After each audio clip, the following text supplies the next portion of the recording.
right, I call to order the meeting on February 17th of the Eastham Select Board. This meeting will be video recorded and broadcast over local access channel 8 and through the town website at www.eastham-ma.gov. Normally, I start a meeting with a joke, and this is not the time for a joke. The tragedy at First Encounter Beach this weekend brought a loss of two wonderful people who were active making Eastham a better place. Kit and Jerry Boucher are already missed. I met Jerry helping the rec department, and the kids couldn't decipher between one Jerry or the other, and so he was Jerry number one, and I was Jerry number two. And I think I'll remain Jerry number two. The town has suffered a loss. We're a small town and it really hurts. But our loss is minimal compared to the loss of his family, or their family, Kit and Jerry's family. To them, we express our condolences and know that the family is in our thoughts and our prayers. They're two wonderful people, and we miss them.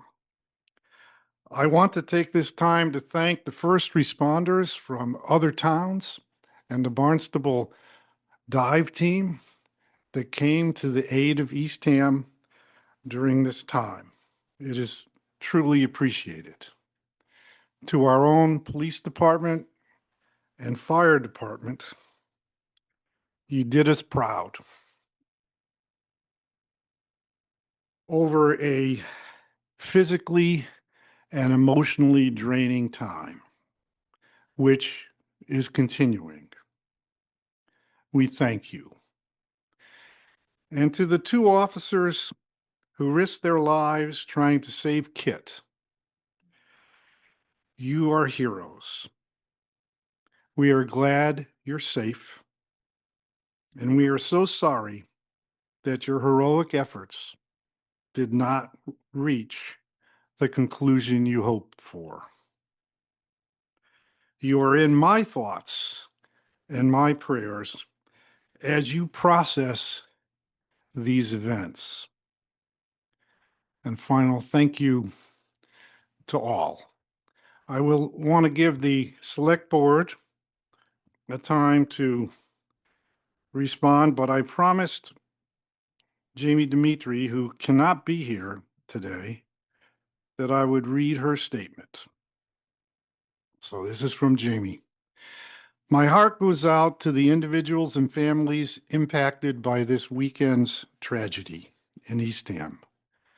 May we all take a moment and hold those we love close. Take a moment and look around at your community and your neighbors. Let this be a reminder to act with compassion and lead with love. You never know what each person is carrying with them. You also never know what each day holds for yourself or them. We are a community, and before everything, there is our commitment to love and take care of each other. I'm so sorry for this loss in Eastham. Anyone else on the board wants to? Amy?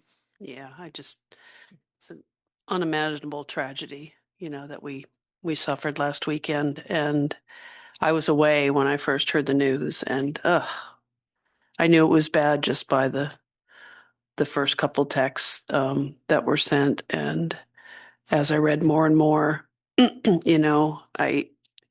I can't imagine what the first responders were going through. And you have our deepest respect and support, and whatever you need, from us, we're here for you.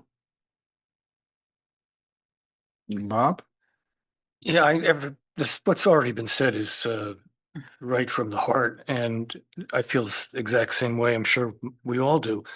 What just comes to mind to me is obviously the whole town is grieving, and the gratitude that I have and that everyone seems to be expressing for our first responders, for our police and our fire fighters, and for what was done, what was accomplished, what were the efforts that were involved, and the result obviously not being as was hoped, but a real tragedy in our town that is going to take a while for everybody to well, they'll never get over it, but to at least absorb.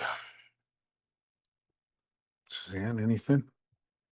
Yeah, You don't have to. an acknowledgement that it was a rather traumatic event for everyone involved, for our first responders, for the family, and for our community to lose our neighbors and friends and community members in that way. And so I encourage people to talk to each other about it and yeah, reach out if you have feelings to someone that you trust or that you want to talk to, because these things happen and accidents happen and traumatic accidents happen. And it's not, we hope to never have to deal with it, but we do. And our first responders train for these sorts of things, but they don't want to have to actually do it. And So, thank you for your continued efforts, and everyone's thinking of the family and the first responders. And it's hard to have a place that we consider an extension that our home, and with people that we know. So thank you. Jackie?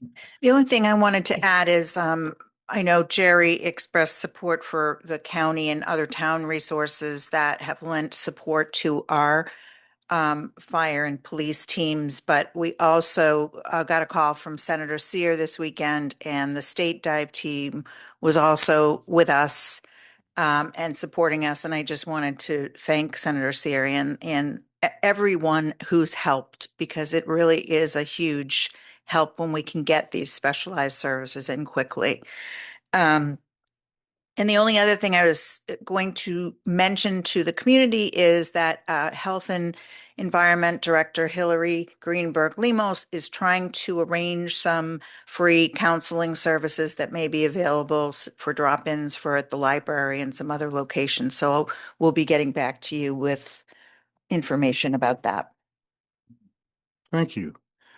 And one final thing is, please, if you're watching, please stay off the ice. It's just not off the shore, off of rivers and streams, and off of our ponds. We don't need to do this again. Thank you. So now we will return to the agenda. Public select board information, anything from the board that is not on the agenda that they would like to raise. Well, Bob? I sent a note to you folks, and I think we will raise these things, and I appreciate your response, Jackie and Suzanne. Yeah, we'd like to be able to talk a little bit about how we organize the warrant in terms of articles that are separated versus potentially bundled. I'd like to also make sure that we cover some of the things that may be discretionary expenditures. I'd like to kind of pull on that string a little bit and follow up on, I guess it's the minority percentage of the 45 million that we actually have some control over, and control meaning the ability to do something in the near term. And I think those are probably my big two at this point. So, but we'll get there. All right. Suzanne? One thing, I was remiss, last meeting, we had a special meeting looking at buildings that are close to the cliff. And wanted to thank everyone who, and team who went out and looked at them and going through the process. And to do that, one of the processes, we have to get a board of survey, and the select board needed to appoint someone, and the director of DPW for the town of Orleans, Rick Waldo, agreed to be on it. And I wanted to personally thank him for coming forth and helping the town of Eastham. So that's it. Now, is there anyone from the public who has anything they want to raise that it's not on the agenda? All right, if not, we'll move to the next item with Laura Kelly, who talking about a home rule petition vis-a-vis fertilizer. Laura, would you come up there and, as usual, just state your name and address, and then you have the floor. Great. Is the mic, speak into the mic so we can all hear you. Thanks. Good evening. Hello. I'm Laura Kelly. I actually live in this beautiful town. I've been here 26 years, thankfully. And I also want to send my condolences to all those involved over the weekend. I actually grew up on a pond in Dennis, so it was strict rules to never go on the ice, freshwater or saltwater. And I wanted on that topic just to say something really quickly. After the incident, there were people seen on the bayside ice. So I don't know if there's anything that we can do as a town to continue to educate, put up a sign, put up boundaries when there's ice across things. That would be my suggestion. There's still those that are not getting that message fully. Hello again, I'm Laura Kelly. I live here in North Eastham. I have a request this evening. My request is to have the select board in Eastham put a proposed fertilizer reduction home rule petition onto the town warrant for the citizens to vote and decide for themselves. To tell you a little briefly about the two-page petition, it is about reducing man-made synthetic fertilizers. So organic fertilizers, natural fertilizer, all still allowed, but ultimately the purpose is to reduce nitrogen loading, and this is a way to do that. I would like to just share more information really quickly. I don't want to take up the time of the board if they've already made their decision on this, but I also wanted to let you know that this makes sense as far as the targeted wastewater management plan goes.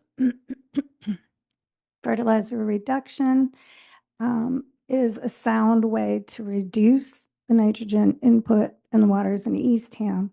Towns and residents save money, resources, and improve their health. Reducing nitrogen would qualify for the additional DEP credits, and the wastewater costs for the Cape, I mean, it's in the billions, right? So we can sewer all of Cape Cod. That's one number, and we can volunteer not to use fertilizers. That's another percentage. It's part of the same whole. So this is a low hanging fruit, as they say, obviously, but it is still part of the picture. That's why it is so important. We understand that businesses also have customers from surrounding towns. This home rule petition does not restrict businesses from selling any fertilizer they choose. It only prohibits the application to properties in Eastham. It is the homeowner's responsibility what is put onto their property. Over time, residents are concerned about the increase in fertilizer use, especially new home construction.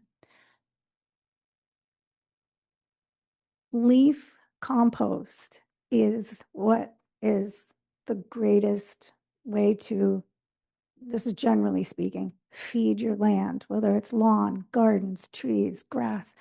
Leaf compost has less amount of nitrogen. It still has nitrogen, but compared to an animal fertilizer like a cow, a sheep, a horse, a chicken, things like that, that is still high nitrogen.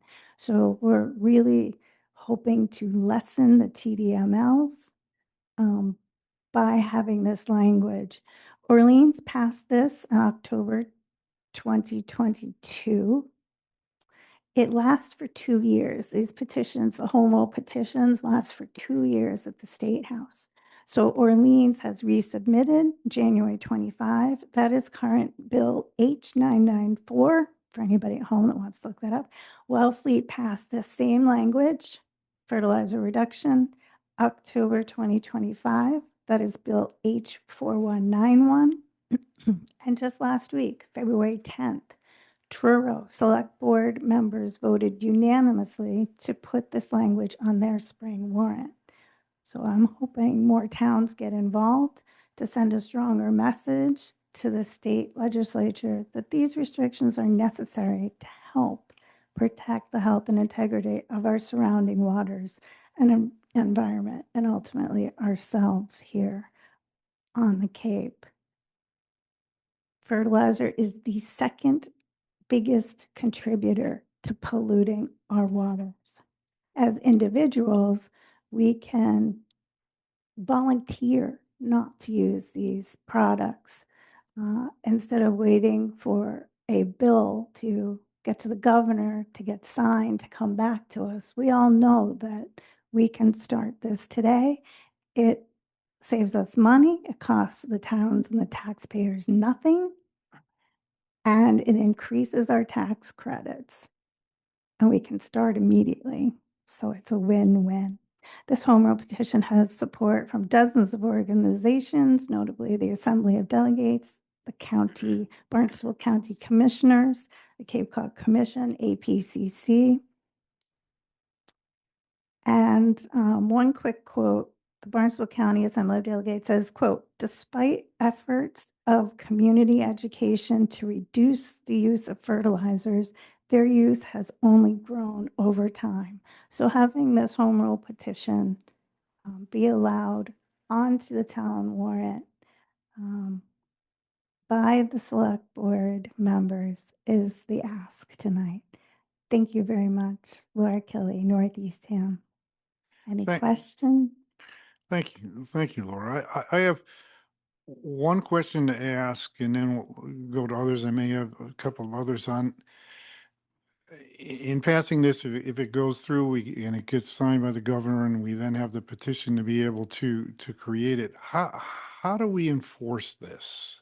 I mean, when we did, we had the same kind of question with the single serve bottles, and we decided to enforce it by you can't sell it. And other towns did it, but on this one, it's a little bit more difficult for me to see. So, and you've done a lot of work on it. So, how do you see enforcement?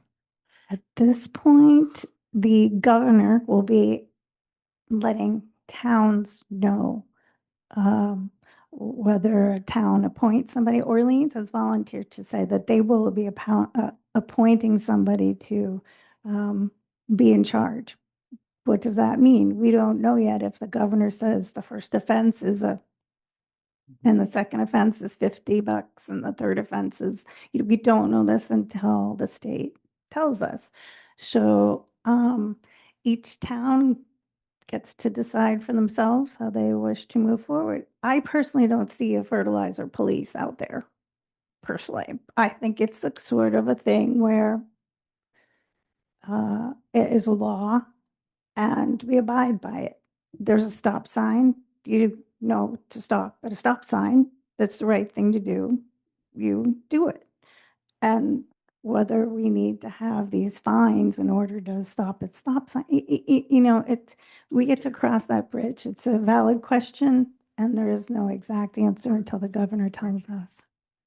Any questions? Okay, Bob. I'll let Bob, then go to Amy. I had the same question about compliance. I think this is the right thing to do. It's all part of the kind of cleanup that we're looking at these days with, multiple angles of entry. I just don't know how it would ever be anything besides, something that people volunteer to do. But I support it. Amy, Yeah, I echo what Bob just said. It's definitely, yeah, it's time. We just passed the big wastewater plan last year, and a lot of people were saying, "Oh, let's do ban fertilizers." So, here we go. Here we are. And I think it's smart to have the same language as Wellfleet and Orleans and hopefully Truro. Kind of like the rooms tax.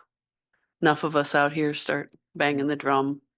Hopefully the state will say, "Oh, they're onto something out there." So, yeah, I'm Suzanne? definitely for it. So mine is just a procedural question because I support reducing the use of fertilizer in town. This is not going to be a citizen's petition, and you're looking for the select Right. board to make put it on the wa- to put it on the warrant as a select board item. And you said yes. You want Yes. us to do Yes. that. And then I guess my question to the board is, how do you feel? How do you feel about that? I feel like Right. normally we've done these things Yeah, through citizens petitions since it, Right. and I didn't. We can put things on the warrant and even vote to Not recommend. to not recommend it. And for the select board and the finance committee have a recommendation on every article in the warrant. Sometimes others come in if it fits them directly, but finance and select board have it. So we can say, yes, let's give the citizens an opportunity to vote on. Let's give the citizens an opportunity to vote on this. And we could vote 0 to 5. We recommend against passing it, but we can put it on there to give the citizens a choice, or we can do it, put it on and vote 5-0 yes to back it, or 3-2, 2-3, 1-4, however it is. But it's so the question that we need to decide is not necessarily, are we for this and exactly how it's written? Do we want to put this on, especially since Laura does not want to bring it as a petitioned article? Do we want to place it before the citizenry to decide how they want to vote? And then we will make a recommendation that will be printed in the warrant of what we say. So that's the procedure. We can, if we vote no, it's not going to be on the warrant because she is not getting the 10 signatures. Well, we're going to close the warrant anyway, but getting the 10 signatures to put it on the warrant, it won't be on. So we can put it on. We can still vote however we want in a recommendation, or we can vote not to put it on. Can somebody explain why we would not put it on? I mean, what's the power of one choice versus the other? I think it carries a little more weight if we put it on rather than a citizen's petition. Yeah, I think that tends to be true. I think I mean, that can tend to be true. Not legally, any. No, Really makes I no think difference. there's no legal difference. The Right. difference is in the recommendation. So I don't see any reason for you not to put it on the warrant. Because as you're going through the warrant, you will decide what you think about each article. This will just be one of those articles. Right. I think we've even done it there have been citizens petitions that we've then taken. That's correct. Right, because And what it happens? doesn't say by petition. Right. It's from us. That's right. The problem is with the citizens petition. If I come in with a petitioned article, it's got to go on the warrant as written. We can't even change a comma. Right. In this This one way, here, if we decide to put this on, now granted other towns have done it, but if we have the ability to adjust it if we so desire, to bring it before the town. I mean, I think, one of the questions, and it's not this one, but one question, if someone came up with a petition and was going to cost us to enforce it $300,000, we may decide not to put it on, Bob. Those kinds of things. There are other, If everyone's Things with against the it, word. then yes, that makes sense. right. Okay. Right. But if you have those kinds of things, and that's why there's a difference. But So this is just going to get a lot more exposure. It'll get exposure Get and the same amount of exposure exposure. as anybody. It'll be in the warrant and the Probably won't be the last thing in the warrant, like citizens. citizen petitions are in the end. And people will be able to vote It would be in the back, that's right. Yeah. up or down, and I believe it's a only majority. It's not a super majority on this. It's only majority. Yeah. Now, Both are in the warrant. we don't have to vote tonight to put it on the warrant because we're not putting a warrant together, but if you, and we might want to look at it and, well, it's got to change because it says Orleans in there and we have to make some changes on it. No, I think she. I thought it said Orleans. Maybe it's not. In one spot, maybe I was reading something. There's a lot of things in, but whatever, we can vote tonight to put it on. We want to put it on the warrant and we will make technical adjustments as we desire, or we can put it, you don't, or you can vote no, or we can put it off because we are going to have it more votes on what is and what isn't on the warrant. So it's your call. You want to make a motion? You want to I'll make make a the motion to put the fertilizer reduction home rule petition on the warrant. warrant subject to some technical changes? I'll second it. Yeah. Okay. Any further discussion? I will just say that when we get to the discussion, knowing it's a home rule petition, can we limit that from us, just Limit what? Limit what? I don't want us to tinker with it like a whole lot. because Oh, Oh, yeah, petition. yeah. So It's this is just me preemptively saying, So when all- we get to it, I'm not super interested in changing a whole lot of the language. Well, I just want to make sure it says Eastham, not Orleans, et cetera. Okay, just checking. That's what I'm talking, yeah. Power and similarity. Yeah, okay. and Commonality. I think to have them, right. The commonality works. All right, are we ready to vote? Yeah. All in favor? Aye. Opposed? None, so it will be on the warrant and we'll see if there's any changes that need to be made, but we'll talk about that later. Thank you very much, talk about it. everybody. All right. The Appreciate it. next is Nick, our Shellfish constable. Let me.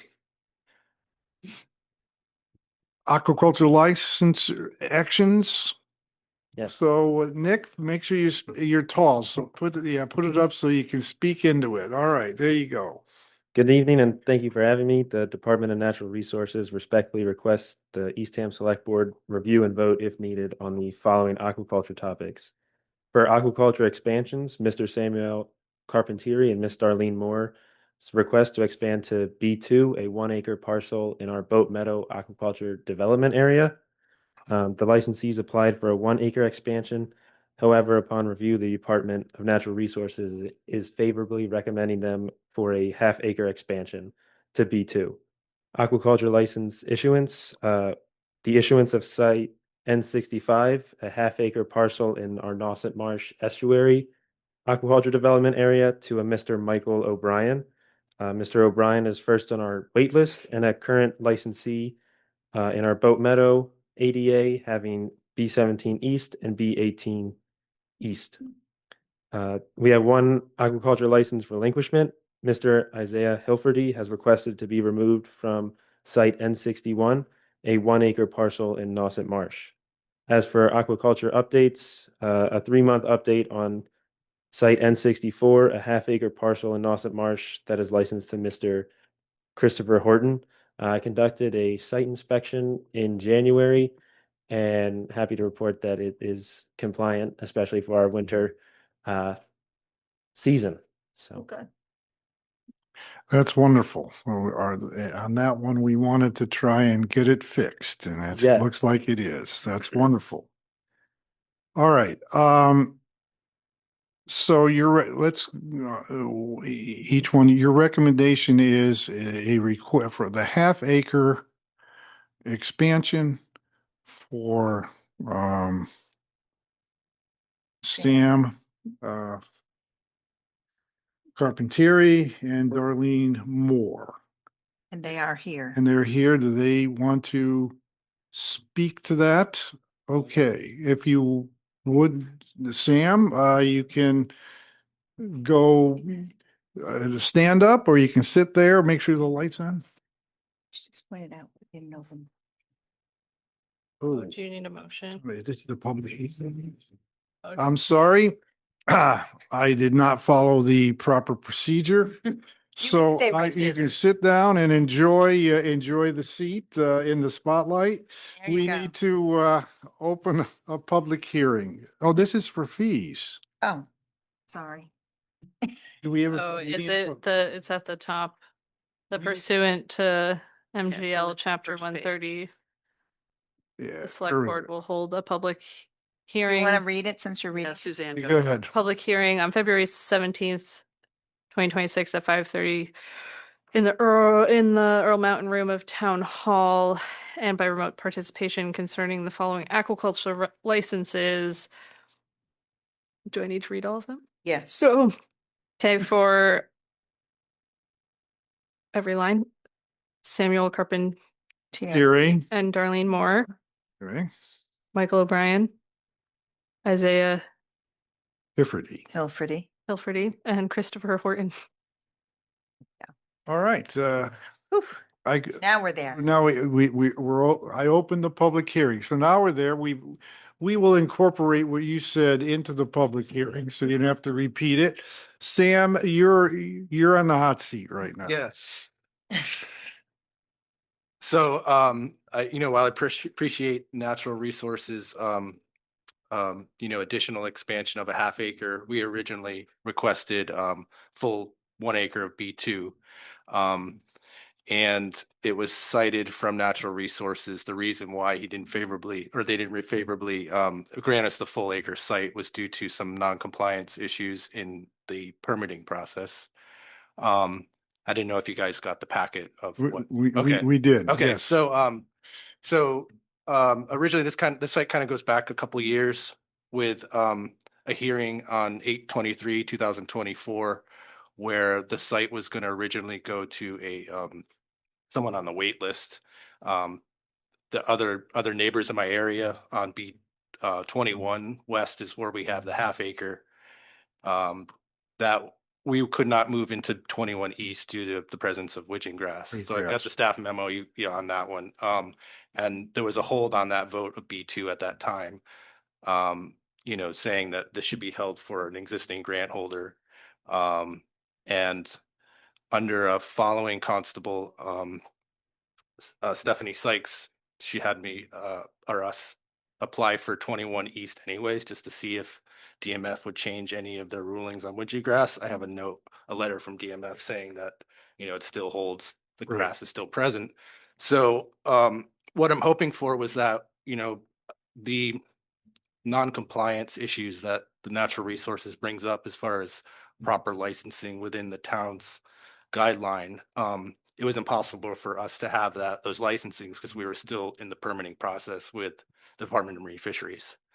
So there was a non-compliance issue, for example, of not having a propagation permit, but certain lines have to be checked from the DMF in order to apply for the propagation permit. So, for instance, we had to have certified mail back from various agencies, and until we get those, we can actually apply at that point. So that was the reason why some of the discrepancies show up categorically from natural resources. So what I'm looking for today, I guess, is the board to vote in like with a neighbor of mine who had lost site witching grass. I guess it was 2024 hearing. And a neighbor was able to get B1 vote. The board voted unanimously to expand a full acre. So I was just hoping that the board would vote similarly in this instance. Okay. Now, a question, I guess, Nick, have you done it? So with B1, what did we do with B1? We voted unanimously to give the acre. B1 was voted to give him the whole acre. So Mr. Stevie McClellan went from half an acre to an acre and a half with that expansion. Okay. In the past, Amy, you know better than I'm sure, that we've tried to do this in steps, as we saw with Mr.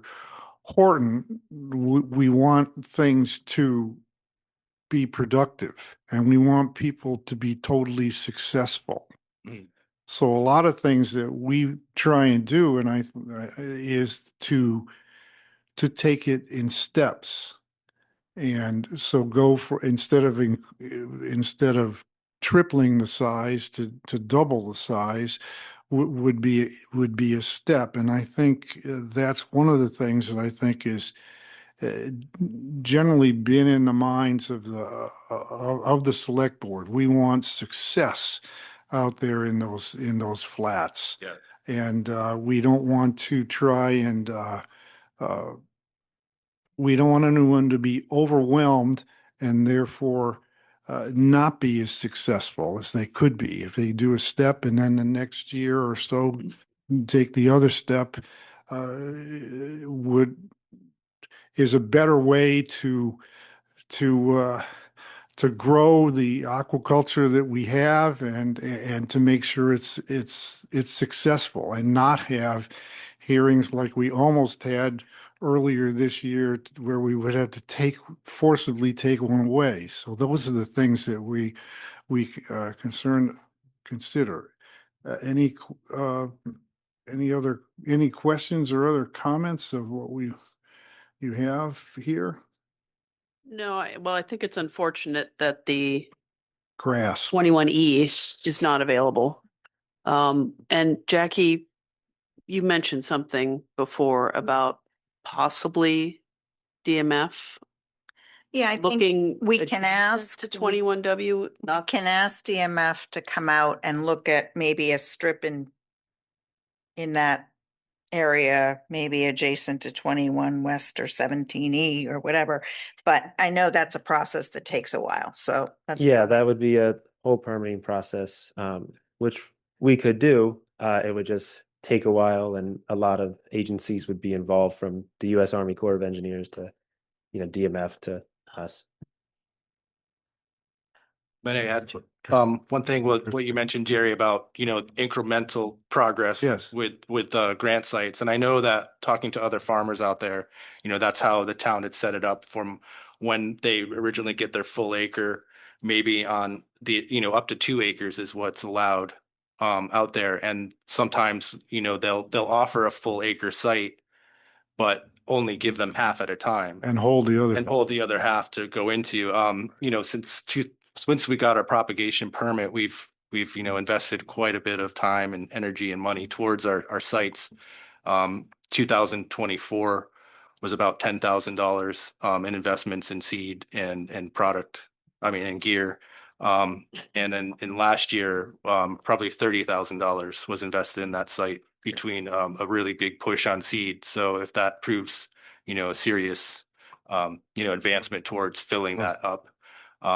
One option I was hoping maybe you consider is that all of B2 could be retained and possibly, contingent on my efforts for the half acre that Natural Resources is recommending, with the scope of, if there was a good advancement on that half acre, that the other half of B2 could be expanded to a year or so later.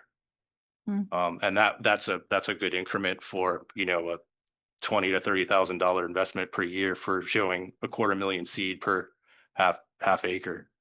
The town's requirements are only $500 at the time per half acre, so it shows that there's quite serious investments happening. the one issue we have with that, Sam, is we have to have GMF come out, or someone has to come out and redo B2, right? When does that Correct. expire? When does our license to let it be nothing expire? Yeah, so whenever somebody relinquishes and then there's an empty site that's still certified, that certification is good for 2 years. And that certification for B2 ends in June of this year. And how hard is it to get them out to look at it again? Right now, it's a little hard for them to come out and do a site survey. It's got to be timing, and it's sometimes hard to get them out to the outer Yeah. Cape with everything they have going on. We can do it. It's another process, and I'd rather we not have blank space out there, especially with how much we've lost to vegetation. Right, because once the site's worked on, the vegetation is, Once the It's site's moved. certified and yeah. worked on, as long as that certification doesn't expire, Expire. that site can continue to be worked on. So I was wondering, it was mentioned that there had been an instance where they'd granted an acre at a time, and we presumably have a policy or guidance on. There was one instance listed, and I'm wondering what the usual trend has been. Is it usually half-acre increments? Yes. And the 1 acre was an outlier, or have we? That was before my time, but I would say that that 1 acre was more of an outlier. The person that was licensed to had a pretty substantial background in the shellfishing industry. Okay.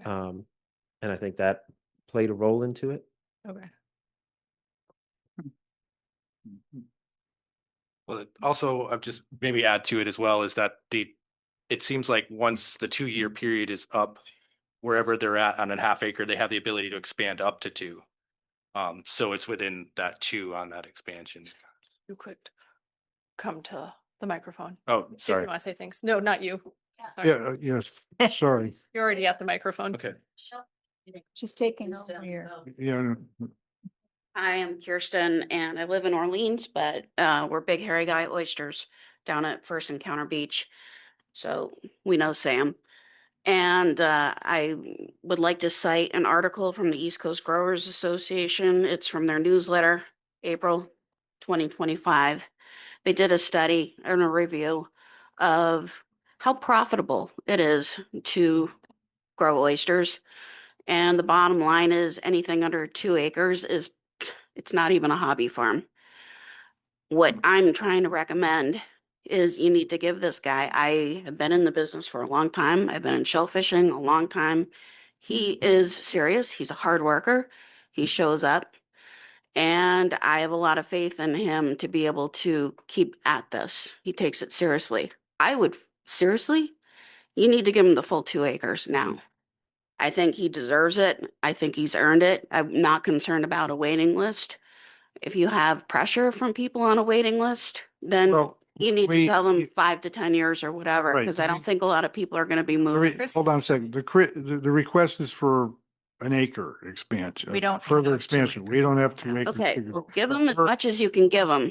That's, We're set, okay? I don't know Thank you. what the details are, but give them as much Thank as you. humanly possible because I think it's worth it. Yeah, And I think it's a good investment. all right. Thank you you. very much. Thank you.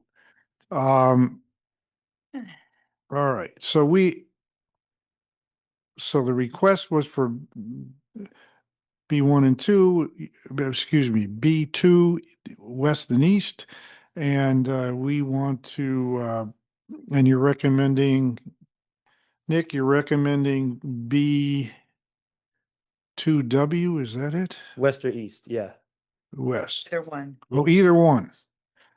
I'll- All right. And we have someone, okay. Yep. So I guess the board's choices are to do nothing, to expand to the half acre, or to expand to expand to the half acre and hold, or expand to the acre and hold a half of it. You can, or give him all of it. Right. Now, Nick, what do we have for, if we expand to B2E, what do we have for B2W? That would be another half-acre plot. And there's other people looking to expand. I wouldn't go to the wait list because that would be a landlocked half-acre with No, we can't. Yeah, we can't. no room to expand. So it'd just be unfair to whoever's coming in. Is there someone adjacent to it that wants to expand? Technically, yes. Yeah, they would be. There is somebody next to B2 who's looking to expand. All right. So we have another farmer who is willing to expand another half acre in there. So it's a choice. We are looking at a choice between picking two or taking the Solomon's choice and giving a half to each. But you're not doing that tonight. We're not doing the other half tonight, but we're holding. Correct. We would be holding one other half later. All right. Now I see someone who would like to speak. Would you please come to the mic and state your name and where you live and go ahead? My name is Craig. I live in Orleans. I'm the other half of Big Hairy Guy Enterprises Oyster. We have a grant at B11. Sam is a good friend of mine. Known him for 20 plus years, 25 years. He is working hard, as Kirsten stated. He's doing the best he can.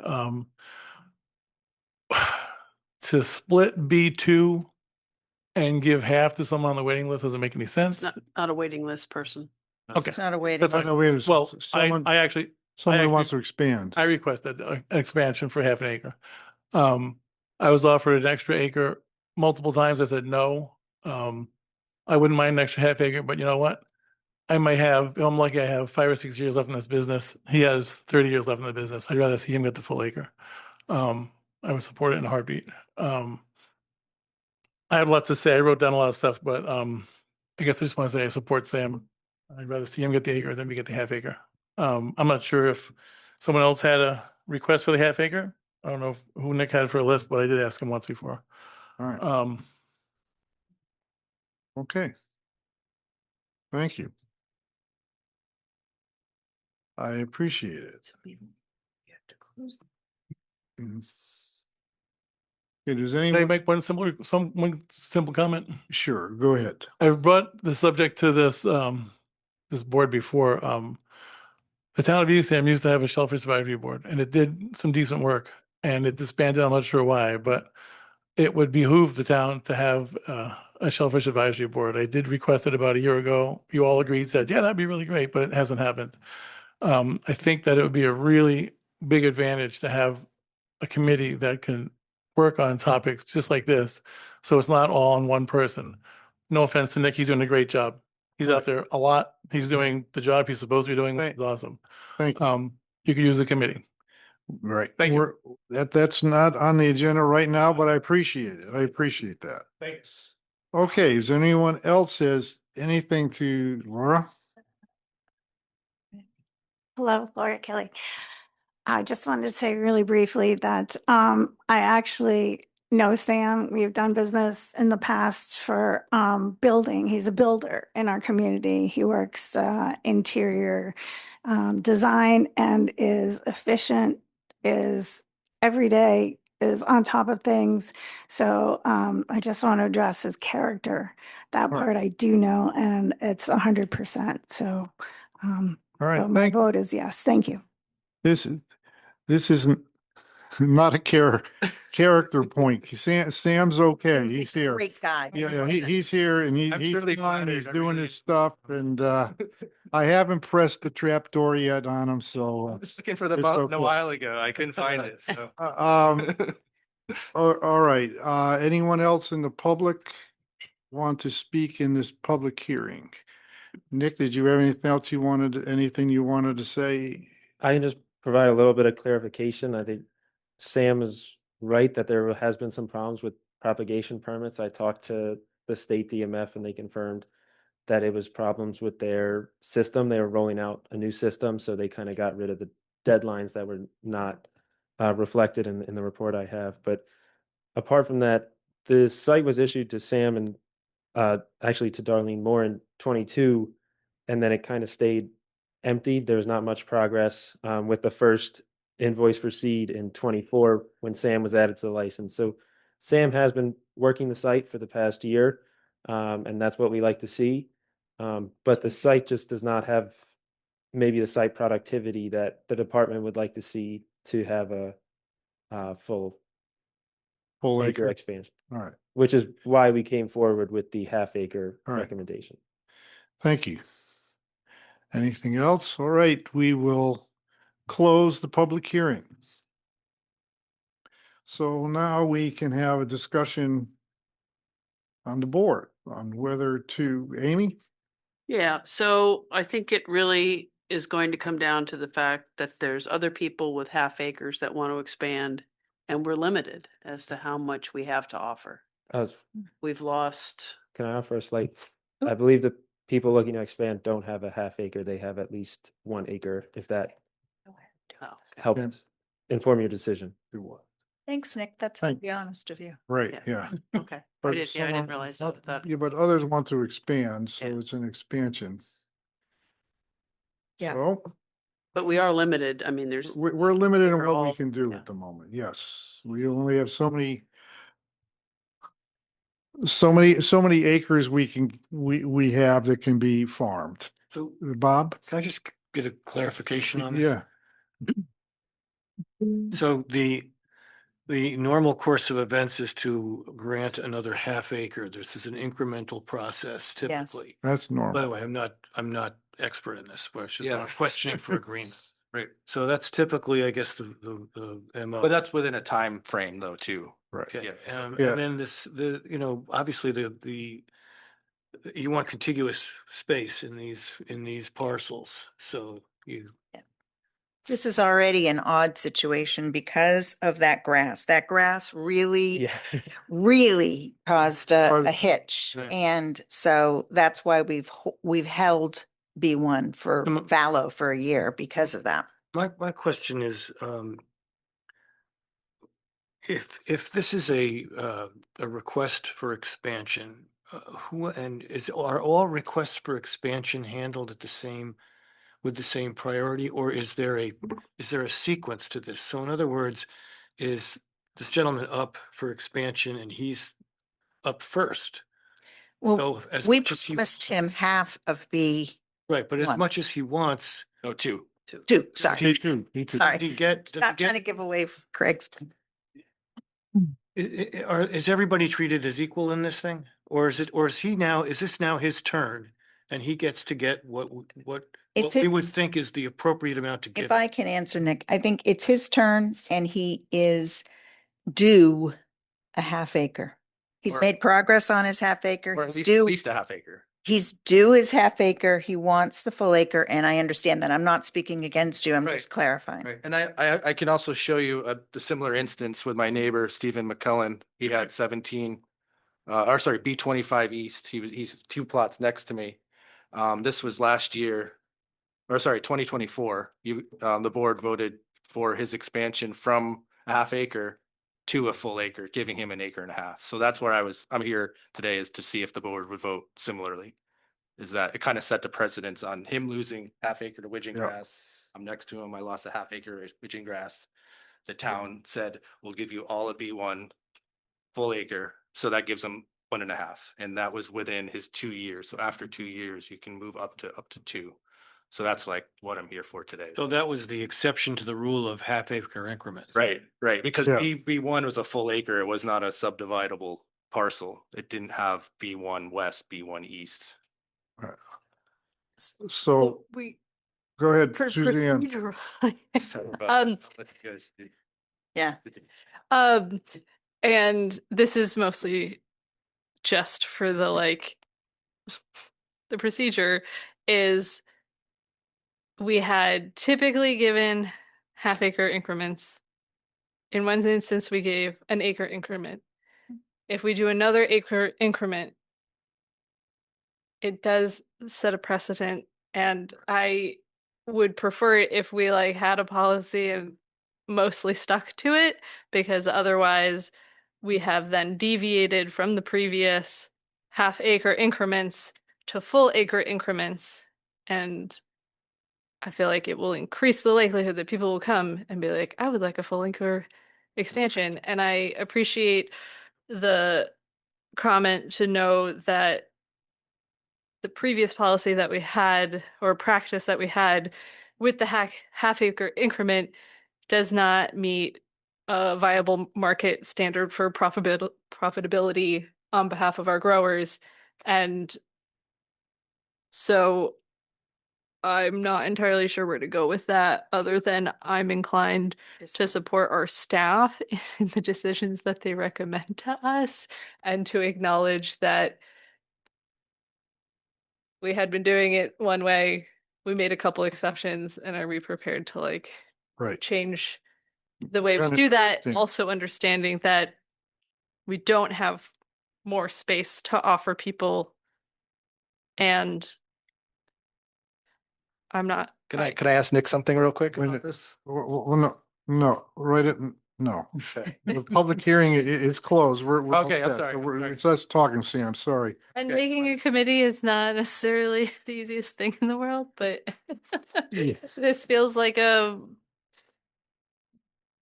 Yeah, this is difficult when we have a limited resource and we know we historically, with the exception, we've gone in half acre increments, and we know that someone else, we have a full acre open, ready to go. We know that there's a person who is looking to expand another half acre besides Sam wanting to expand an acre and so forth. That makes it very hard as we look at it. And I think that it'd be nice, Jackie, to have people come out and look and see if we can expand at some point and go further so we have more to offer. But as long as all these sites are being worked and worked well, I don't really see a reason to go beyond what we've normally done. And it's no offense to you, Sam, at all. I think that it's open until June, and I think there's some time, and Nick is going to be looking at what's up with the other part of B2, and we'll find out about that later. But I think at this point in time, at least as far as I would go with Nick's recommendation, but that's where I am, and it's our vote, what we want to do, what you want to do. And if Is the public, Yeah, the public Yeah. hearing we're closed. we're close. You know, but Oh, it's we're closed. we're close. There you go. Thank you very much. Thank you. you mentioned that the sites are being worked effectively. And I thought that there was an exception. This eelgrass was causing this gentleman to not be able to. Expand. To expand. Once you're in a, Yeah, I do. This once you, is the one that's- once you're in a half acre or what acre, and if the grass, you can continue to work it. But if it's fallow, if it's not done and the grass comes in, then it's taken off the Right. board. No, I'm with you. The other question I had was this, you've already mentioned it. Are there only acre, other than what's being requested tonight, are there only other, is the only other available lots acre lots, or are there half acre lots? They're all half acre. They're all half, All these numbered, yeah, they're all. half They're acre. I mean, available. B2 is the only one available It's currently. the only one that's a half acre. No, Mhm. B2 One that's available. west. Only is one half that's acre, available, B2 east period. Is half acre. Okay. So B2 Yes, is 1 acre. Correct. West and east are each half acre, combined make an acre. Okay, now available lots, what, in addition to what you just identified, are there other half acre available? Not at this time. Okay. Is there, so there's not an acre as well, just, okay. So this is it. For now, right, for Yes. right So now, this is somebody it. That's the problem. Relinquishes. Unless someone relinquishes or someone is not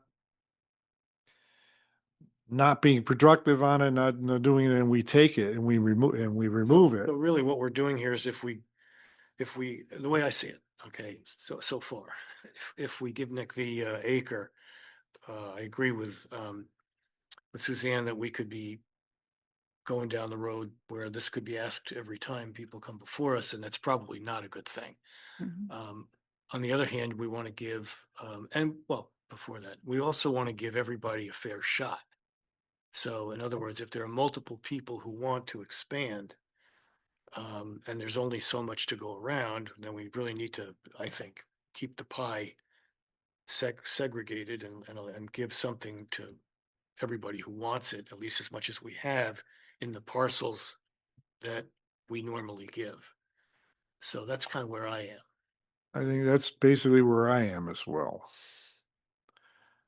The only problem with this to me is that if we, and I don't know anything about these statistics, but if the growers need more land in order to make a profit, and we're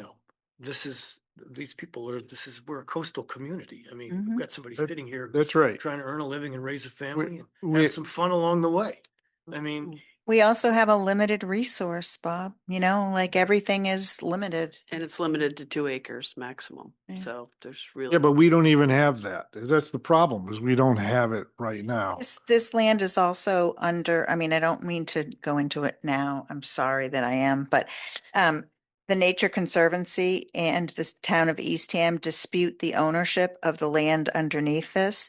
And 10 years ago, when I started, we negotiated a contract between the town and the Nature Conservancy to set that aside and just share the burden of it, and they, as long as they allowed us to do aquaculture. So there is some give and take with the Nature Conservancy when we try and add grants out there. They would prefer less Less. rather than more. Wow. or less too. The only problem with this is that, you've got a lot of people out there with an acre already, right? Maybe some of them are more. And he And- deserves his acre. Yeah. That's why he's here. And, yeah, okay. All right. 100%. Warrant on this. Yep. Does Okay. anyone have more than an acre out there? Oh, yeah.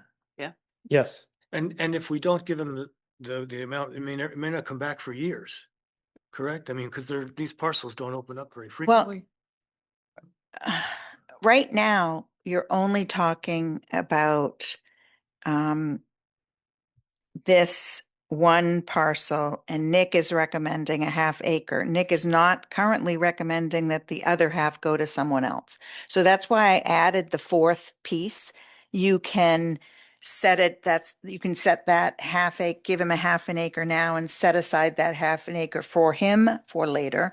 Or you can give him the half an acre now and let Nick Let it come go. back with a recommendation. On the other. Or you can not give him anything right now because it's too confusing. We can do I get any of we that, think- yeah. If- We got it. Say we gave him half an acre and held the other half for him, would the permit expire in June. on that other half The certification would expire in June. certification? So we have to do something, Before June. if we just if we gave him B2W, we have to do something on B2E before June, otherwise the certification goes away. Yeah. Correct. Otherwise, the state would have to come back out and survey it. All right. How does it look? Does it look like it would pass a survey? Is anyone, yeah, it's looking good? I think so. I mean, Nick will have more information on that. One idea too is that if you, in order, just if I can add, I know you guys are out of public comment. This is just what you. You're not the public, you're the applicant. Okay, gotcha. So one idea would be, contingent on what Jackie had referenced on holding the section of it. If there's any gear that I may, even though I'm not fully allowed to expand until I can prove productivity on one east or west, would it be true as long as I had gear on east or west, that would be considered aquaculture activity to not warrant another survey after June? See what- You know what I mean? Like if I have some gear on there. To put off the Survey, yeah. deadline of June 30th. All right. Right, because technically B2 is 1 acre and it's within the Nick, town Nick, that divides Nick, it. if you Yeah. don't know, don't answer. If you don't know, say, I don't know. Could be a legal Nick. question and you don't, Hearing that. and we don't want to put out information that may be wrong that we all rely on. So if you don't know it, just say, I don't know, and that's okay. I don't know. I would say no in the eyes of the state because they would not receive the select board minutes, the license, and that kind of material that they. As something that it was actually actively yeah. being worked on. Okay, that's good to know. All right, Fee. so we need a motion. We have a Before we the have a motion, recommendation. Okay, go ahead. I think I have one more question before the motion. Say we did make a motion to give him a half acre. And the other half acre contingent upon if anybody else came forward. If nobody else comes forward in, the next couple months, really, we don't give it to him, it's gonna have to be recertified. Right. I don't want it to have to go be recertified. Right. So is there a way to do that? We can do that. I don't Contingent know upon if there's no one some, else I don't, coming is there to- someone knocking on your door, Nick? We have written requests for expansion from growers out there who requested half an acre. You do. Who are current growers and want to expand a half? Correct. May I add one thing though?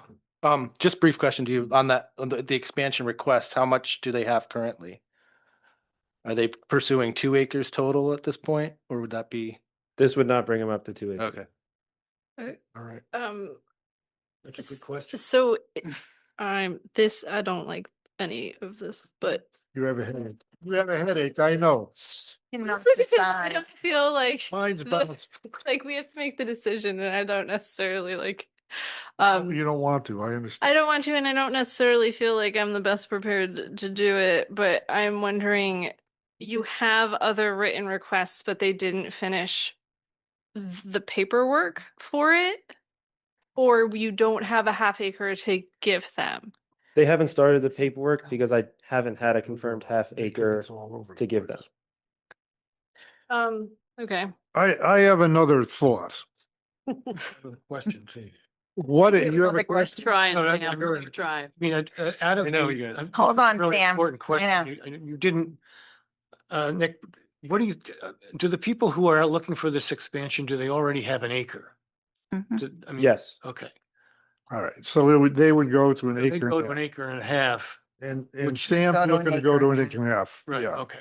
All right, so another suggestion, we can table this, have Nick and Sam not fight it out. No, Go out and discuss what they want to do. Think about some other issues from all the things that we brought up today and we've heard at the public hearing and what we've discussed. And come back, and the proposal from Nick can be exactly the same it is now, or some different, or it could be the proposal of coming back and. Jerry, can I amend? Yeah, you should go ahead. I just. So usually I don't. I mean, I think we should do tonight what Nick has asked us to do and give him a half an acre. That way he knows he's got it. And then before June 30th, we have Nick and Sam come back. Okay. All right. The only problem with that is, I think, that somebody else will fill out their paperwork and want that half. Right. So it could be Nick and Sam and someone else. And but, then you know, we decide And I would that's almost the other half. rather like have that, because Yeah. currently we No. just have one applicant and Right. we have this other maybe applicant, and we're trying to consider someone who hasn't even finished paperwork. That's what I was saying, contingent And I upon don't someone else. particularly like, Plus, I think this will not set a precedent. This will do what you promised to do, and it will still leave the door open to do more if you so desire 2 weeks from now or a month from now or 2 Right. months from now. And we, But it can't go beyond. Right. June 3rd. So looking for, using that, it would be a motion to extend. approve Hold on. Sam, what do you want? If I give you one, do you want 2W or 2E? No, don't do that. No, don't do that. No, Nick has, it's Nick will W. do it? Nick will. Never do it. mind, okay.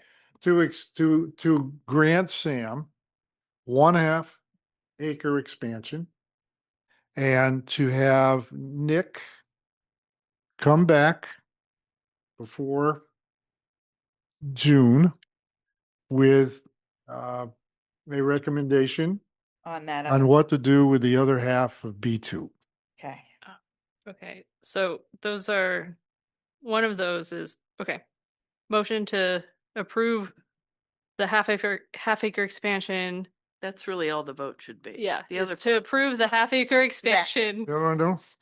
to, expand. Expand. I move that we approve the half acre expansion as listed in our packet. There you go. There you go. Okay. Second. Second. Any further discussion? We'll have This is- a vote. On favor? Aye. Opposed? None.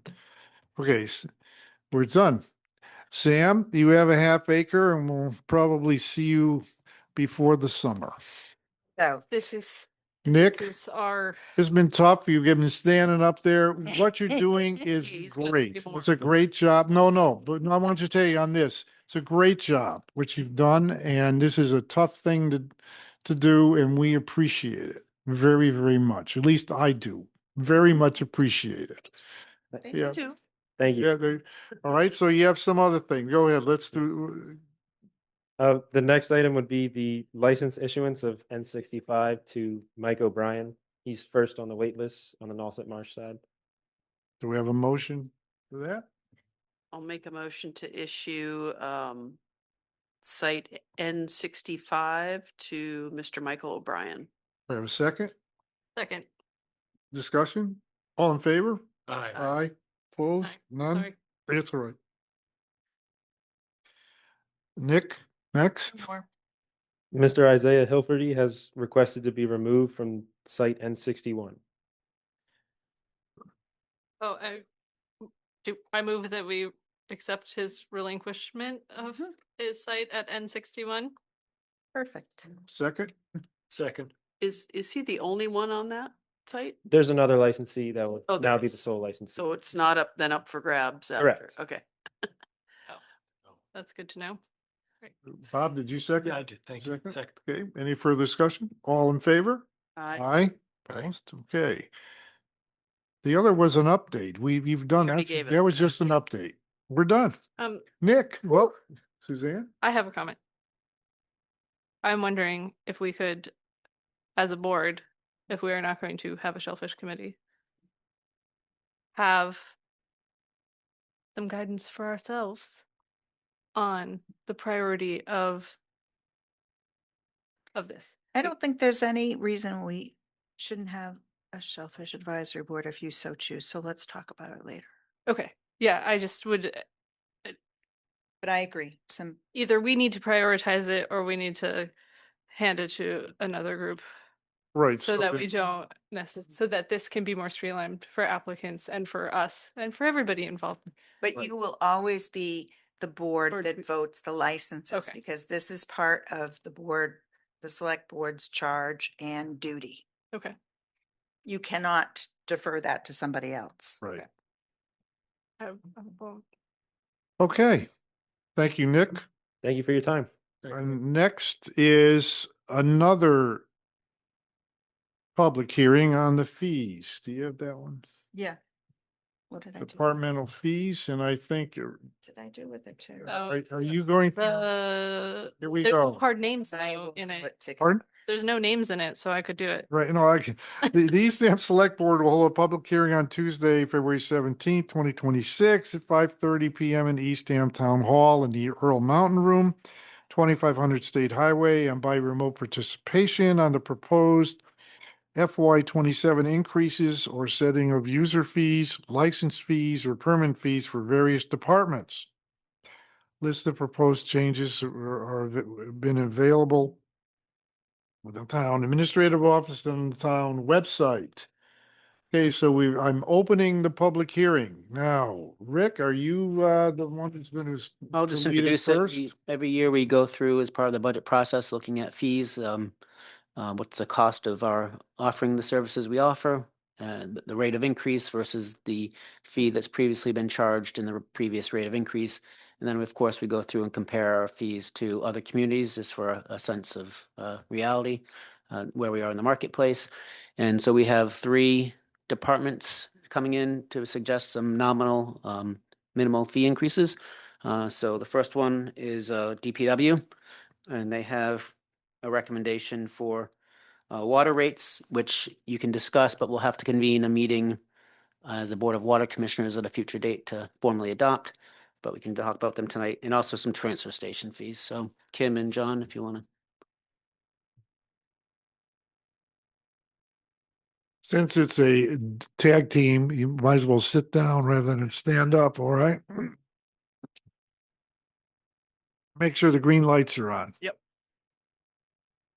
Hi, thank you guys for having us. My name is Kim Singh-Aubin. I'm the Assistant DPW Director and also Water Contracts Manager for the town of Eastham. So just to speak to what Rich said before, we were here in October and talked about those fees. So increase in the water meter fee, establishing a connection fee, and then increase in water rates. So no changes to that. So same thing we discussed in October, but again, we'll have to talk about that during a water commissioners meeting and vote on that during that. Any questions on water? Otherwise, I'll just go into transfer station. Yeah, the only question I had on water, Kim, was curiosity of how the meters work. I call them the old ones. Now I know they're the Neptune meters. And the new ones, they speak to you. Can you turn them off remotely? No, I I wish. I wish. no. Wow. Oh, that was it, because I was asking about the fee, water turnoff fee. If I don't understand, if you could turn them off remotely, maybe the fee for that to turn off the water would be different. If you can't, my question's answered. Thank you. Yeah, you can't turn them on or off. I can read them. So that's the beauty of them. Yeah, Really has been wonderful. Just people, you may question your high water bill, or just even like I used a little bit more than usual, and I can open it up and say, well, on Tuesday at 2:00, I don't something. Did something, yeah. all right. So it's really been Yeah, great. no, that's good. Thank you. Thanks. I just looking at the fee that we're going to talk about is if you could do something different. You can't. That's fine. Thank you. And just to add on the water rates, we did not do a full water rate analysis of the fee structure. We had done that previously when we changed the rates last year. And those worked out about as anticipated, but what's changed is the water operations contract got much more expensive, so the costs are much higher. So the previously set fees are not covering the costs. And so without having to do the whole full analysis, we're just asking for a nominal increase to keep pace some degree with inflation. Yeah. So. Good. Okay, now on to DPW. So we are requesting a couple changes. So the residential transfer station sticker right now is $135. We're requesting that it go to $140. The second residential transfer station sticker, we are requesting it go from 30 to 35. The third transfer station sticker would be the same as the first, so that's from 135 to 140. The commercial sticker, we are requesting to go from $100 to $150. And then the solid waste fee for the commercial haulers would go from $165 per ton to $175 per ton. And then tires from $10 to all tires would be $15. Some of the reasons that we're requesting this is our solid waste contract now is tiered, so it goes up every year.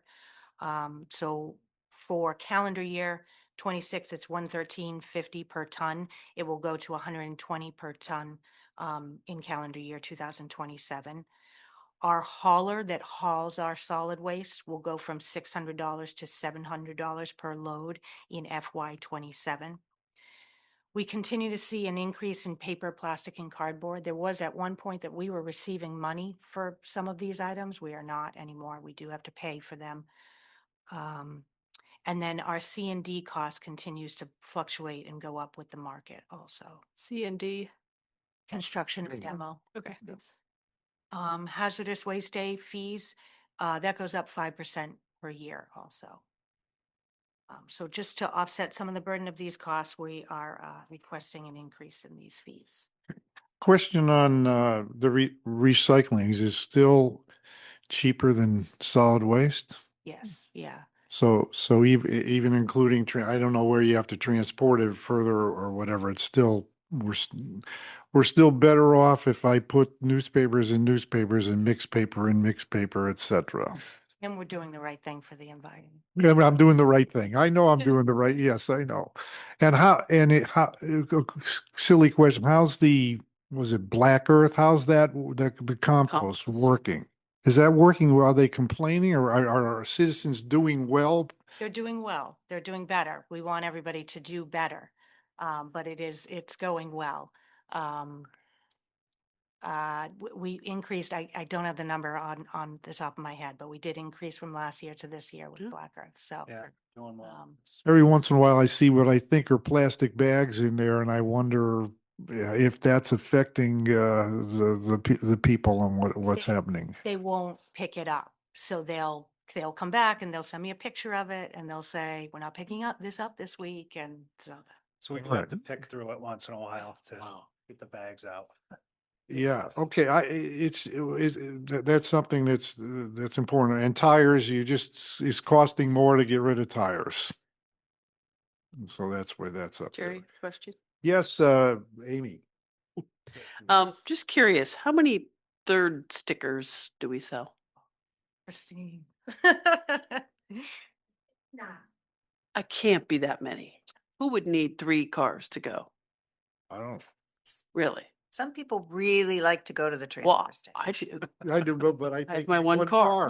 Jan won't let me get a sticker for I don't her even have a car. second car. We did this year so this past year sold 4,039 first stickers. First So sticker. that was an increase from 3,997.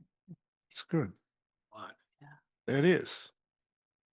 Could It's you a- it's tell a me lot. what a commercial sticker is versus the solid waste? So I'm a commercial hauler. I come in, I pay that, and then I pay a per ton besides. Yes, yeah. All right. And do we have, now I've seen recycling, let's say I own a restaurant. And so I get a stick in Eastham. Am I a commercial sticker purchaser and do it by weight, or am I just coming in like I'm a residential? You're hiring someone to pick up your trash and they're the commercial. Right, but if I'm bringing it myself, You You're- would be residential. I would be residential. Okay, But that's if interesting. you had over a certain amount, you would go over the scale. Mhm. All right. Is it over 4 bags or is there a? I don't Kind think of a- there is a, Wow, we are really getting into it. Yeah. I don't All right. know. I think that, yeah, the scale attendant would definitely question, someone coming in with a Good. whole truckload. Or Every the day, stuff or you- just someone coming Yeah, well, in you 5 already- times a day. Yes, yeah.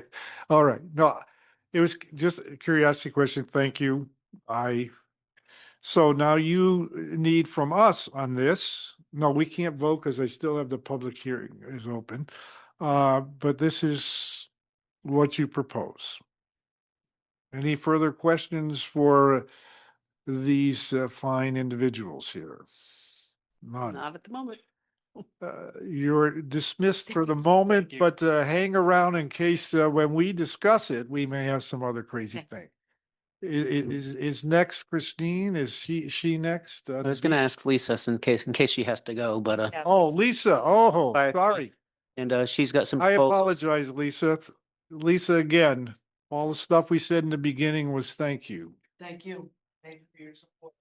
And I just introduced Lisa by way of saying, she presented in front of the Finance Committee last week, and this was a question that was raised by the Finance Committee about ambulance fees. So that's the primary fee she's going to discuss, and then a smaller one with a new state law that just got passed. And About the rentals. No. And Not that before one. you present, can someone tell me what ALS, Yeah, and yes. BLS are, especially if you're gonna jump right into talking about the graph? Yep, I would love so- to know what that means. I will start with BLS, which is basic life support, Okay. which is bandaging, things like that, things that don't require advanced life support.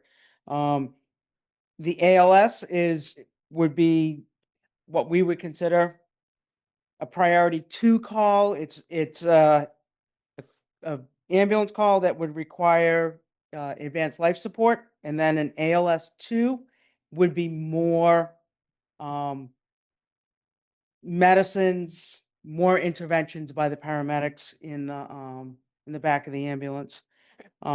Yeah, well, at least if I call because I have chest pains, well, and you take me to the hospital, what am I? If it's a If you're still basic chest talking. pain, Basic chest pain. an ALS call. Yeah. All right, Okay, if it requires more interventions like defibrillation, right. more medicines, much higher priority. He than goes a downhill in the ambulance. Right, goes downhill in the ambulance. Okay, That's an I- ALS2 call. thank you. So, we were, after being at the finance committee, we did start to look at some of our ambulance income, and basically, our rates haven't been adjusted since 2012.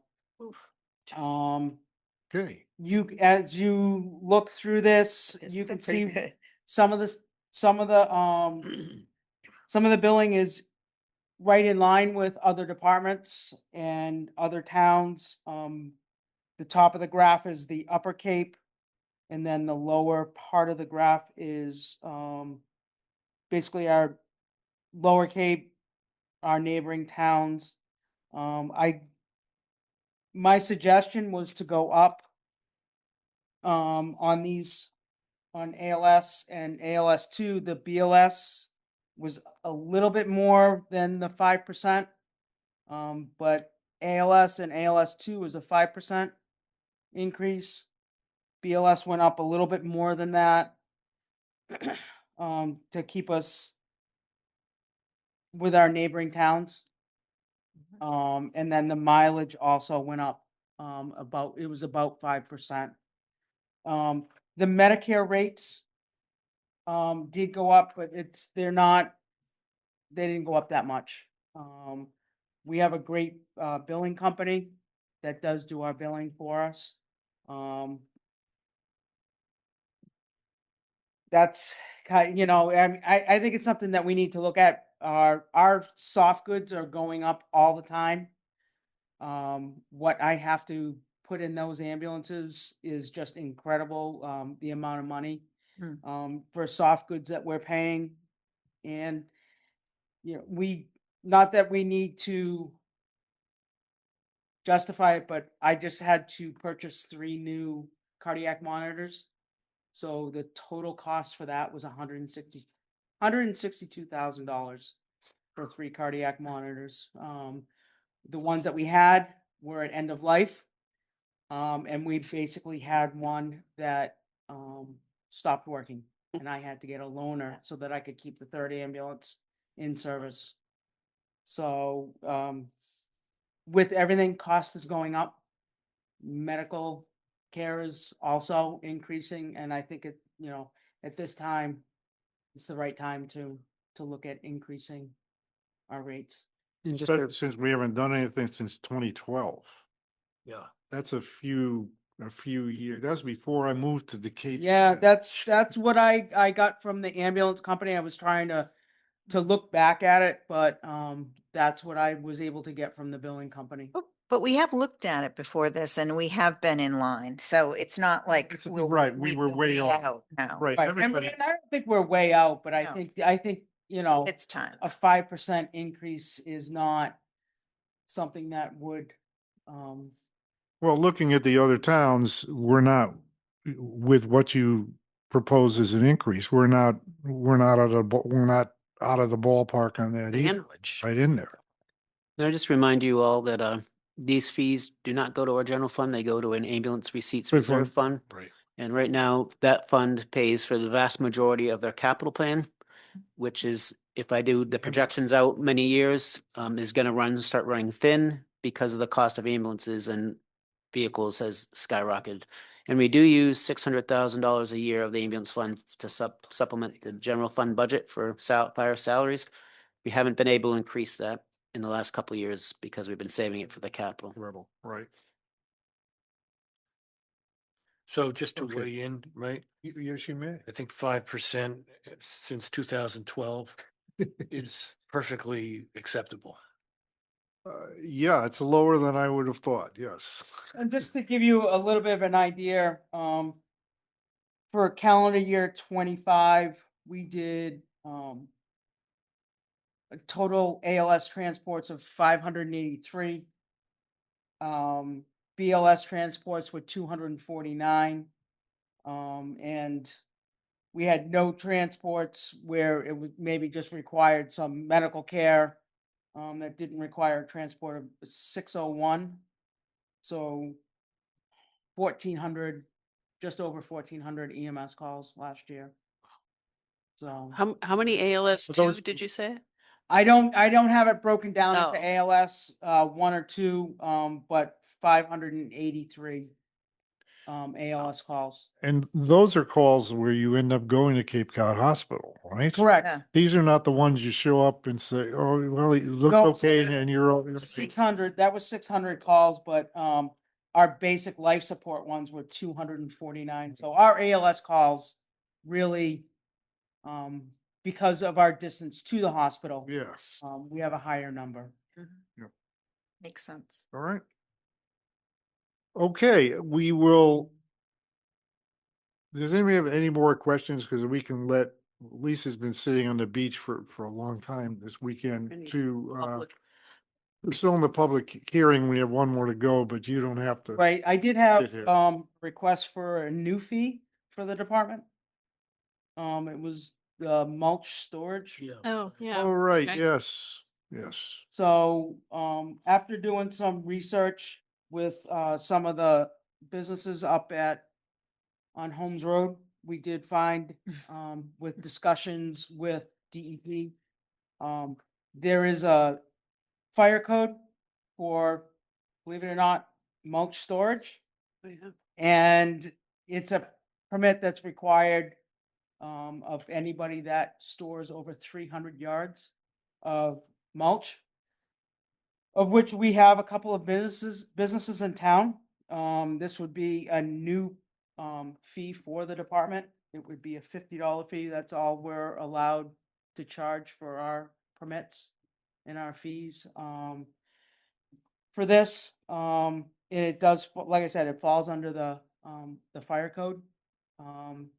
They have certain regulations that they have to follow with spacing between piles and things like that. For the department to know where we have all this mulch storage is a good idea. Especially with all the weather changes, the dryness, and it's all decomposing, and it gives us an idea as to what we have in town. I don't think it's going to affect a lot of businesses in town. I think right off the top of my head, there's just a couple of them.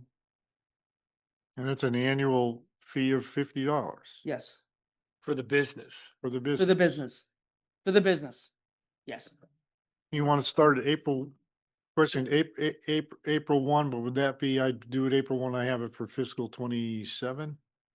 it would be April to April. Oh, April So to yeah, I have a lot of Okay. permits that are on an annual basis, but it doesn't fall.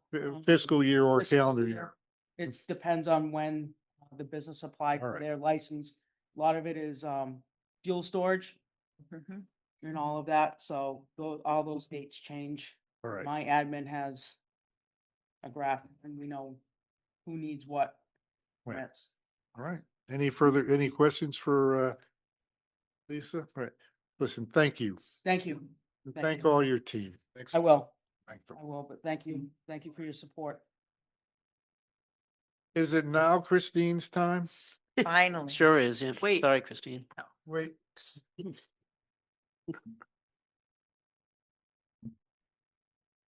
Let me go find where hers are. There, can you hear me? Yes. Christine Michael, Recreation and Beach Department. Proposing a few changes to our beach sticker fees. And same thing, kind of what Kim and Lisa were saying, we look at neighboring towns, rising costs.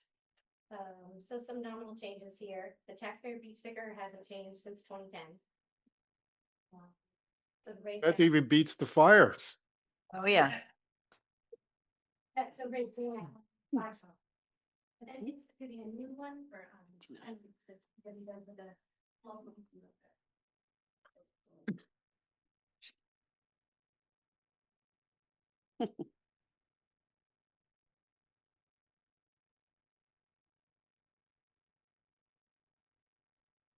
Christine, you can sit over there if you want.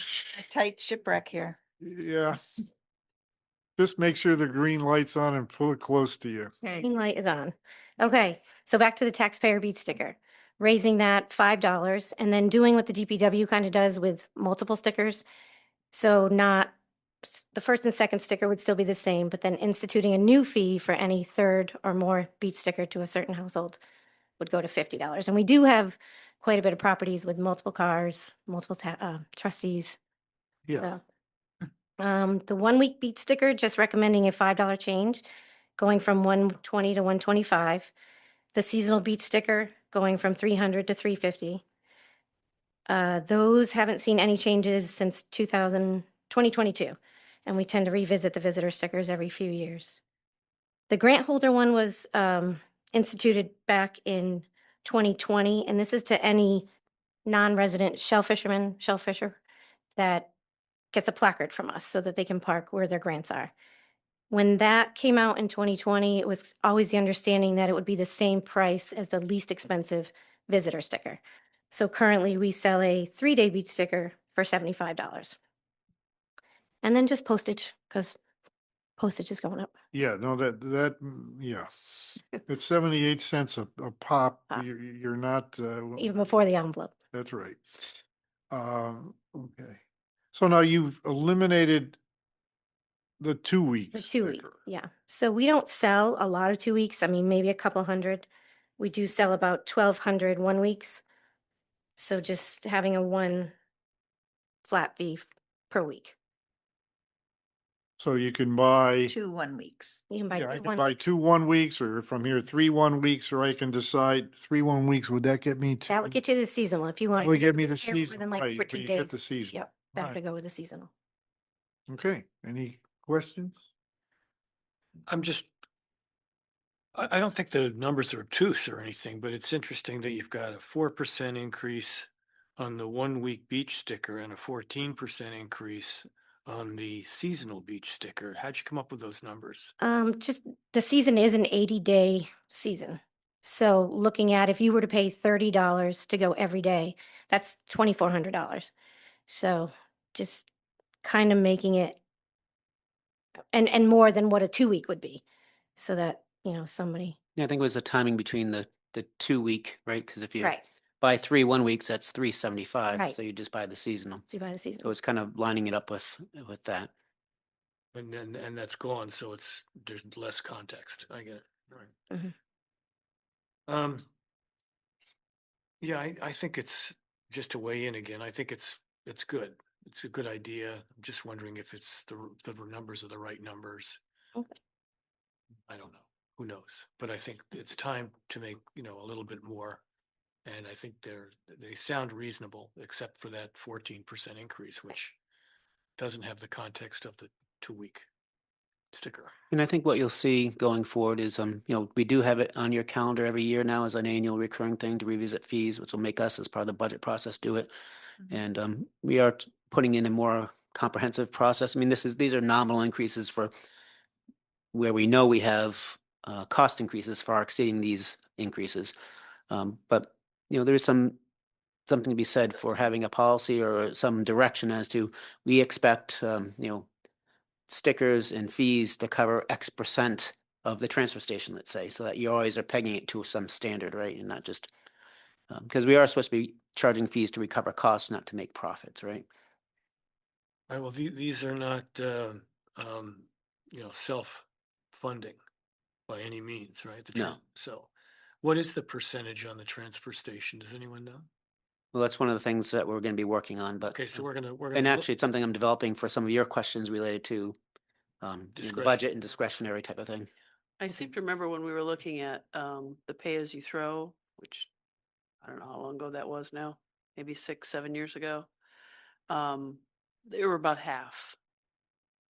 And the challenge really with that, Now it's it's a matter of less than half. coming up with some mechanics to do this relatively easily on a year-to-year basis. But you could go to the budget and see what the direct cost, but it's not the direct cost. It's the cost of electricity and energy and fuel and People. benefits. I mean, we know the direct cost of the benefits working at the transfer station, but what about the cost, indirect cost of the supervision and when we transfer people between divisions and the health insurance and the pension? You got to figure out a way to allocate those to get a true costs.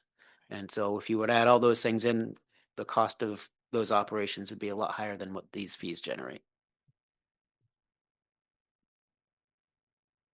Well, that gives me some context. Thank you. All right. Anything else? So I will close the public hearing. Is there any public? Now it's time for us to discuss. Well, I closed it before I asked if anyone in the public else wants to speak. Okay, now I'll close it. All right. Discussion, so, I think they're all reasonable. all right, so what we have before us are the transfer station fees, the ambulance fees, the mulch fee, and the beach sticker fees. Do I hear a motion to I'll approve? make a those? motion to approve the fees as proposed by the Staff. departments, Yeah. by the staff. Second. Second. Any further discussion? All in favor? Aye. Aye. Opposed? None. So you see, you didn't sit here for no reason anyway. Yeah, all right. All right, so let's go to administrative matters. We have to vote on closing the town meeting warrant so that there will no longer any more petitioned articles I'll come. make a motion to close the 2026 Fiscal year. town meeting warrant. There was a second Second. discussion? In favor? Aye. Aye. Aye. Opposed? None? 4-0. Okay, next. Rich, the Eastham Community Fund. You had some ideas that you wanted to raise with us. We're slowly making progress on developing our community fund and maybe not as fast as I'd like it to be, but I would like to take the next step. We got a series of steps in mind, and this is just the next one. We have been approached by some people that are interested in the concept. And in particular, we've got a group that has given us a $4,500 contribution for a Good Neighbor Fund. And so I just want to keep this progress going and eventually build this up until we have a full program. So what I'm looking for you to do is improve the umbrella of the community fund. So right now we've got some existing funds that are not technically part of the community fund. In your packet, you've got your policy on the community fund, and you adopted originally the special legislation, the residential taxpayer assistance program is part of the community fund. And now I'd like to add the taxation aid fund, which is donation based for those over 60, whereas the residential taxpayer assistance is for those under 60. And I'd also like you to add under the umbrella of the community fund, the Timothy Smith Fund, that in no way changes the nature or the obligations of that fund. It's just putting it under the umbrella. And I'll get into why we think that's important in just a second. And then we'd like you to adopt in concept. I don't have any programmatic rules or regulations that we'd ask you to adopt, but based on conversations we've had with people that have come in to talk to us about it, there are 3 funds that people would like to see. A, the Good Neighbor Fund, and it'd be a fund to provide short-term emergency assistance to help residents remain safely housed. We do this something now, but we have an old article that's been around for a number of years, but I'd like to establish this as a formal fund. And the way this works is we're not reinventing the wheel. We're working with our existing human service agencies, housing assistance, Lower Cape Outreach, and it's a supplement to their programs. And they do the casework and the case management, and we just supplement what they can make available to our residents. A beautification fund, and this would be a central fund to maintain and beautify public resources, traffic islands, tree plantings, walking trails, things like that. There's a lot of when I say a lot, a handful of people have expressed interest in donating to maintain things like that. And then finally, an endowment fund, and the concept of this is to have a permanent endowment and where people contribute. All these are contribution based, whereas the residential taxpayer assistance with special legislation allowing our taxpayers to put into it through town meeting. These are what would all be contribution based. And the idea of the endowment fund is these would be contributions that restrict the principal for long-term investment.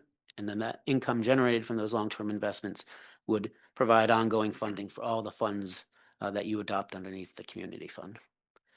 And so that's what we're asking for tonight. And then the next steps to all this would be we need to draft and finalize regulations, which would come in front of you. And the regulations being how these funds operate, type of thing. So that when somebody's contributing to it, they know exactly what their dollars are going for or not. We need to finalize an investment policy. It's something that's been in the works.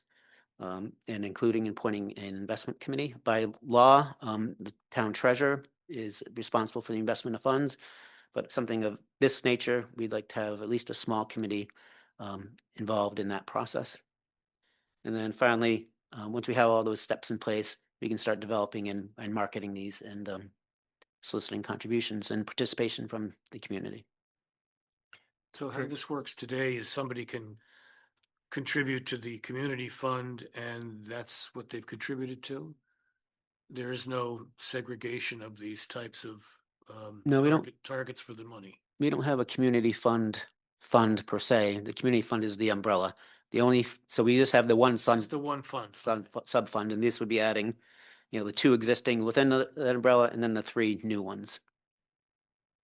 So what we're doing is setting up a series of, in a sense, designated funds, but that we can also, people can contribute to specifically. And I'll ask whether that would be tax deductible or not in a second. And that we could then invest separately outside of general funds that the town has. Correct. Now, and that's the difficulty in the investment policy. An endowment fund obviously would, by very nature, is in perpetuity. That's a long-term investment. You invest accordingly.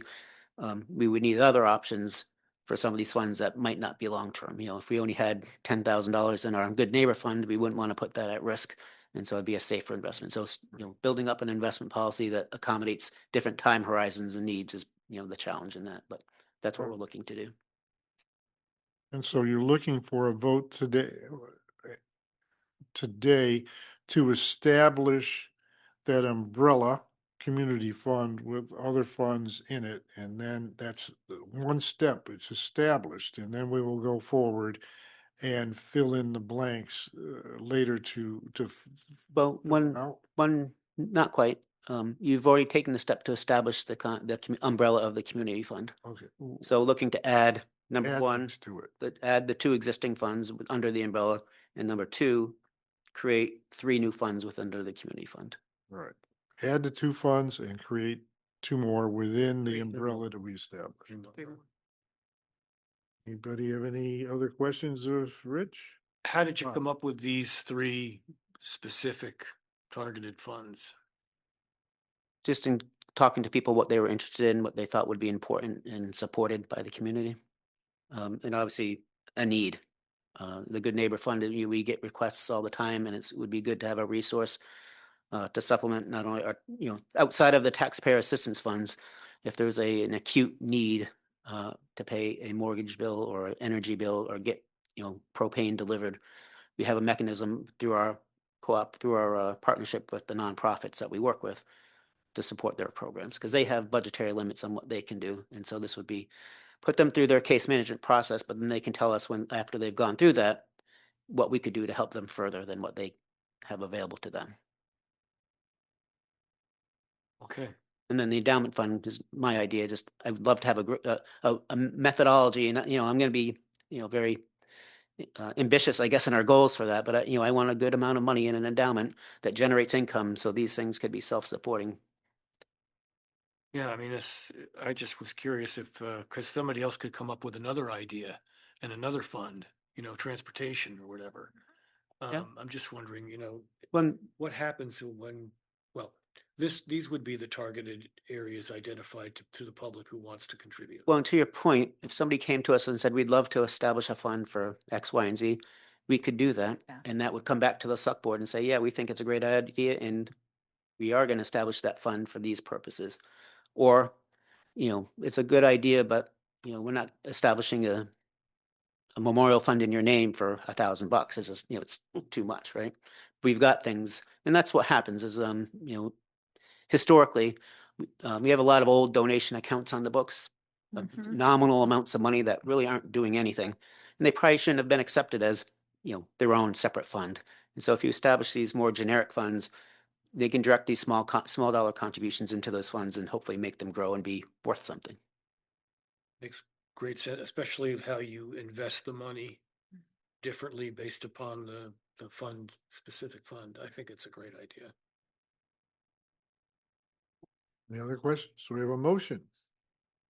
I'll make a motion to accept or to institute these three new funds under the Eastham Community Fund as outlined in in our meeting notes.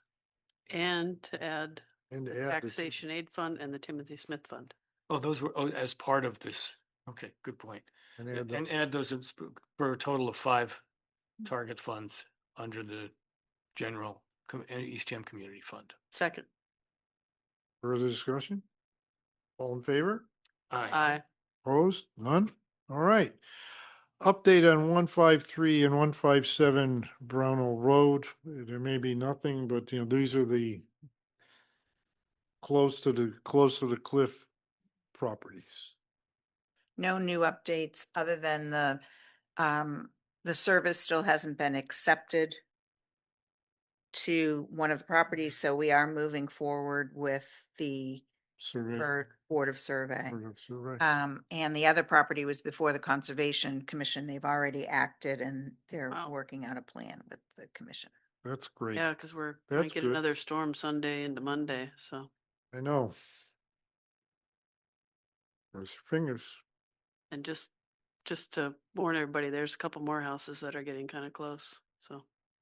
Yeah, yeah. Yes. One of these days it'll be Ocean View Drive too. Right. Okay, town manager's report, Jackie, I do anything? not have anything new. All right. New upcoming agenda items, any follow-up? I think, Bob, what you said at the beginning, those are agenda items that will be coming up. Right, and just to add the third, Jackie had given me a heads up that they were looking at giving us a report out and probably looking at the draft of a plan for tea Tea time. time, And the but there RFP. that has not been drafted yet, as I understand, has not been released. So nothing's been done, outside of what we already know. So it's very good, and I'm excited to take a look at that. All right, anything else there? Suzanne? So we got notice of assistance petition today. Did we receive one? We got an email about it. We did? I missed it. That was, Yeah. that was from Terry. Terry Kelly. Harry, oh, excuse me. Yeah. The petition. Okay, sorry, the citizens petition. The petition article that has been filed at 9 this morning. And so when we review the articles, did we want to invite him to come in and speak to it briefly? Or If you want to, sure. give a presentation? Yeah, that's kind of what we've done with. Okay. We've done that. Some finance committee We want to go sometimes to the does it finance as well. committee too, yeah. And we have it listed under two different days. Not that I think that we're trying to review all of the warrant articles in one sitting, but should we pick one for him? Yeah. No, okay. We're not- I mean, we're one not is, ready one of yet. them is in 2 weeks Yeah, we need to look at our calendar. and the other one is in 3. Well, mostly it's just the like, Yeah. Yeah, we'll be, should, because we go to print in April, so We we have some have to time do it in and- March. Yeah, Want to do it. and we will have the potential of more than 2 meetings in March. No doubt, I think at this point, we're probably I gonna have think, 3 yeah, meetings. because we have the joint meeting and then 2 other meetings already. which, We'll be on the beach. which is the joint meeting? I think the 23rd, I want to say, is Yeah. that right? Yeah, FinCom. I just put it in my calendar today, that's the Where only reason I did- know. I looked at the town clerk's calendar on the website and It is vacant in our Well, on the oh, 23rd, is it on All the end this? of our agenda? the meeting planning graph. I don't, Yeah, it's on the upcoming meetings. It's oh, on the end of the agenda. oh. Right. Second, the Good. 16th and the 23rd. Right, and my understanding is we likely will get this final school budget by the 19th. Is that when they're saying they're gonna produce it? Mary, did you hear when the schools? No. That's when we expect it. That's why we moved that date to the 23rd, so we Third. have all the final All of it, yeah. information. I think it's the 17th perhaps, but close enough.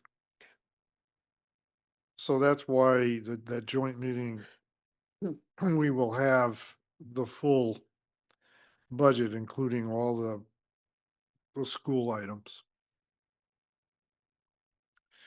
All right, what are we on next? 17th? Minutes, the February 2nd minutes. We don't have those for this, whatever date we had that special meeting, I can't remember. But February 2nd, have you looked at the minutes? Any? I'll make a motion to approve the minutes of February 2nd. Second? Second. Second, Second on the second. right? Yes. And, any further discussion? All in favor? Aye. Aye, opposed? None? Any other business? Motion to adjourn. I was gonna turn to you, Amy. You're my adjournment person. Do I have a second? Second. There we go. Discussion, all in favor? Aye. Aye. Thank you all.